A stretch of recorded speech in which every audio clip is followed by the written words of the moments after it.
yaman ang kabataang Pilipino. That is yakap. Teacher Cheryl Beth Rosendal Navera. I am the daycare teacher assigned here at Socorro Daycare Center. Ito yung pang 4th daycare center ko. This is my 2nd year here in Socorro Daycare Center. Ang daycare center kasi malaking factor. Why? Kasi po, ang 3 to 4 years old, this is the crucial stage, no, of yung learnings ng mga bata. So, dapat dun pa lang sa stage nila na yon, huhubugin natin sila ng kung ano talaga yung tama.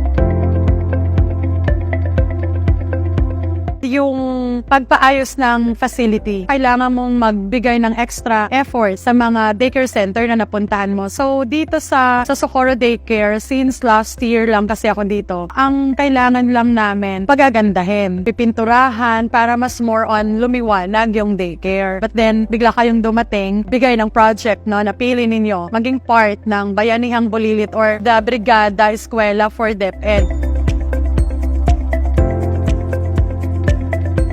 Malaking tulong sa akin sa Socorro Daycare Center kasi manpower is sa inyo. Malaking bagay po kasi yung mga provided ninyo na mga materials ay malaking bagay kasi hindi na namin kailangang hanapan pa ng mga sponsor because nandyan kayo na nagbigay. Katulad kanina yung mga parents na pumasok kasi ngayon lang nila nakita. Natuwa sila kasi maliwanag na, maganda na. Maraming salamat po, Versa!